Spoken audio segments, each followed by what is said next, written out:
everyone. I'm Maggie. I'm the chief copywriter from Codism, and I am joined by.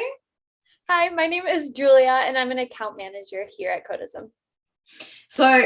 We work in a remote agency, as you might know if you know Codism. So a lot of times when you do work remote, when you see your colleagues, you are just doing meetings or you're talking about client stuff. And Julia, I'm actually really happy that we get to do this because we have been wanting to talk about this trial since it started, and we actually haven't had time. Like, there's been some links and memes and jokes, but that's pretty much it. This trial is juicy. Yes, I'm super excited to actually get into the nitty-gritty details of it because it's blown up all over social media. It's blown up everywhere. And we finally got a verdict yesterday. So this is the perfect time to analyze the trial and talk about it further. And I mean, I feel like this is exactly what humanity needed right at the stage after a pandemic and a war and all of the crazy stuff that's been happening. We actually needed this distraction of this highly publicized legal case, even if we didn't know we needed it. But it was actually also very interesting watching this play out because there's a couple of marketing lessons that you can learn from everything that happened in the trial. So we have top 5 marketing lessons that you can learn from the Johnny Depp versus Amber Heard trial. The verdict has come out, as Julia said, and it's mostly in favor of Johnny Depp. So we're not really going to go into too much detail of the relationship and the allegations and the court case itself. We're actually going to be looking at what we can learn from this court case and this trial and how we can apply that to marketing. So the very first thing is to read the room. I don't know about you, Julia, but when she was just talking to the jury so much, it was just completely strange because she had no idea of who she's talking to or, what she's doing. So you need to kind of be aware and observant of the things that are going around you. Like, if you are paying attention to your audience, you will see how they're responding to you. And I've also heard that it was a jury of mostly men. So if you're talking to men, they're not really going to care that much that your dog stepped on a bee. But hey, if you maybe find out one of those guys has a cat and his cat actually did step on a bee, then you mention that, and then that guy's going to respond to you. Yeah, absolutely. Understanding your audience and help convince them of what you're saying is the most important thing. She definitely didn't do that as well at all. And coming from an actress, you would think she'd be really, really good at reading the room and understanding people's body language and getting them to really convincing them to listen to her and to trust her. But that didn't happen at all.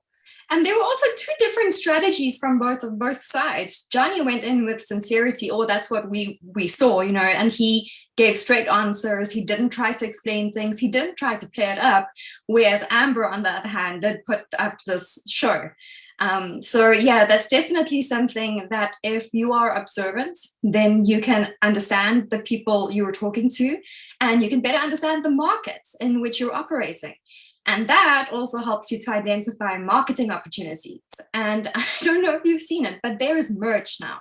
You can get a shirt that says, "I just think I'm going to grab a mega pint." You can get shirts with 1 million alpacas printed on it. You can get shirts with hashtag Justice for Johnny on it, because people notice the marketing opportunities, and they made lots of merch from this trial. Yeah, but not only merch, they also made a ton of content. If you look online right now, it's all about the Johnny Depp trial. Even after we got the verdict, all of the content that's built up from this is insane. There was law firms and people that are into law talking and analyzing the whole system. There's diehard fans and groups of friends. Everybody was making content about this trial, even if it was not related to any other content that they would ever create, which is completely crazy to have that blow up how it did. Yeah. And that brings us to the next point of using content to increase your visibility. It's really kind of brilliant how all of these people were piling in with their content. There were reaction videos of people there were reaction videos of reaction videos.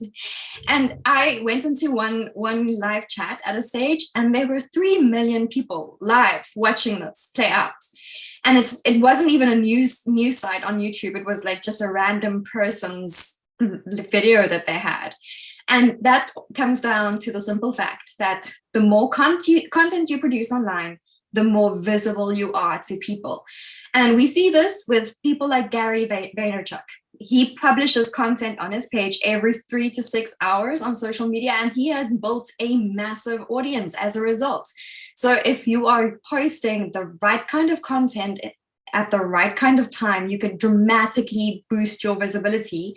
And that also kind of leads to the next point, that there were merch because people saw the opportunities. There was a lot of, like a lot of stuff happening in terms of content. But the biggest content that we saw was, of course, video. There were memes, of course. The memes were one of the best parts. But now we know in this fast-paced kind of landscape, people don't have that long attention span anymore. And that's why shorter videos are doing better. And we can see that on platforms like TikTok. But that, like, this short video is actually very powerful. And we've gone from using content to increase visibility to specifically using video content. And there's the saying in marketing that content is king. And I kind of want to revise that video content is king. Yeah, and based on statistics, nearly 50% of people look for product related videos before making a purchase. So it's not even just like that kind of video content, it's product based video content that people are really interested in because they want to see how people's live reactions are on a certain product that they're using. Yeah, and it doesn't even have to be something polished. It can literally be someone just doing an unboxing at home with their phone, opening your product and telling people what they think of it. But definitely video is something that is a very powerful tool to use. And not just on social media. In emails, it increases click-through rates by 200 to 300%. And on landing pages, it increases the conversion rate by 80%.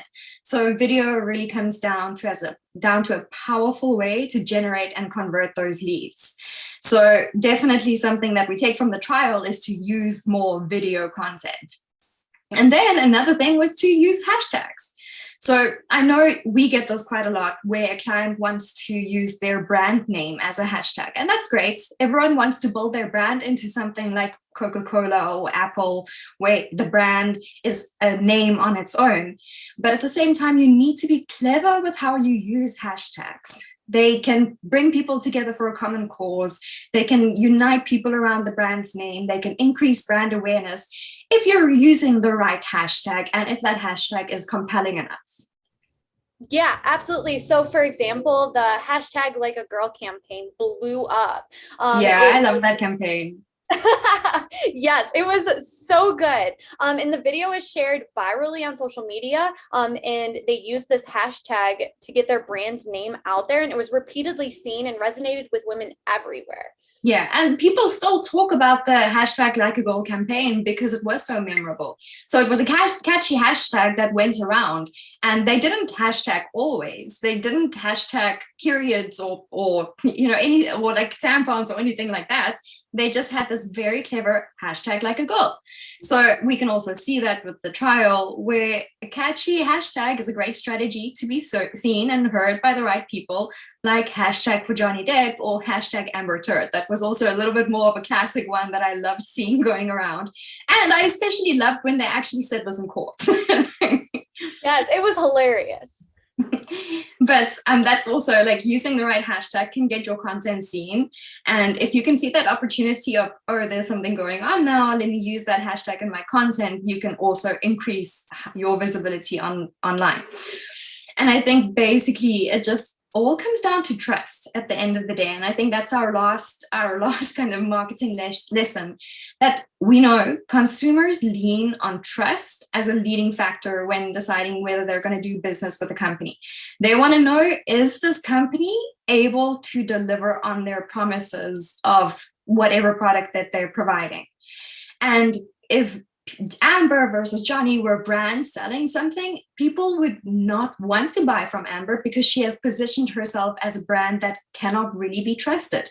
And all of the unproven things aside, that the money problem alone already makes it think like, oh, that's a brand that has a dodgy financial history, you're not going to trust them. So basically, it's really important for a brand to build that trust. And you see now with the outcome as well, like we have a clear winner in terms of trust with the public, and we have a very, very clear loser. And how you as your business can build trust is to share your method. Tell people how you give them the results that they're looking for.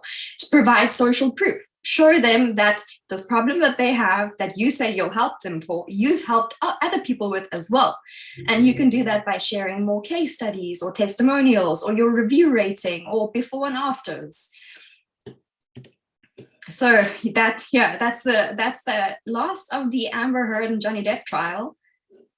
Yes, absolutely. And I think all these marketing tips are really, really helpful, not just in marketing, but also just like other aspects of life. And when you're running a business, they can all be attributed. And the trial was a perfect example of like how we can implement those things in lots of different ways. And I think it's also something to be said for the fact that he's gone through this trial before in the UK and he lost it. You know, so that you can also, if you're doing something bad in terms of marketing, go look at what you've been doing wrong and then just kind of revise that. And that's why we track everything we do with like really detailed data to kind of course correct based on actual numbers. So that's clearly what the team did as well. You know, they noticed what was done wrong, what was done right, and kind of tweaked that. But it's just really great to kind of be able to see something like this. I mean, it's Captain Jack Sparrow. It was really, really juicy at times and like kind of very disturbing as well.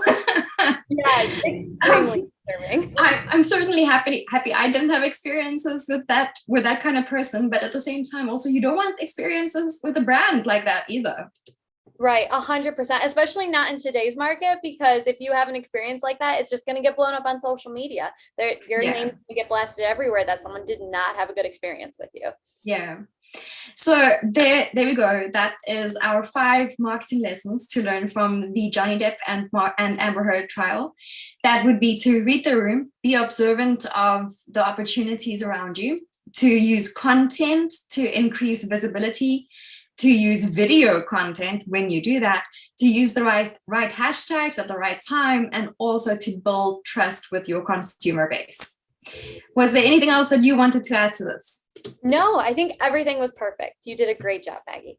Okay, awesome. So just keep checking out our channel for the next podcast episode then, I think.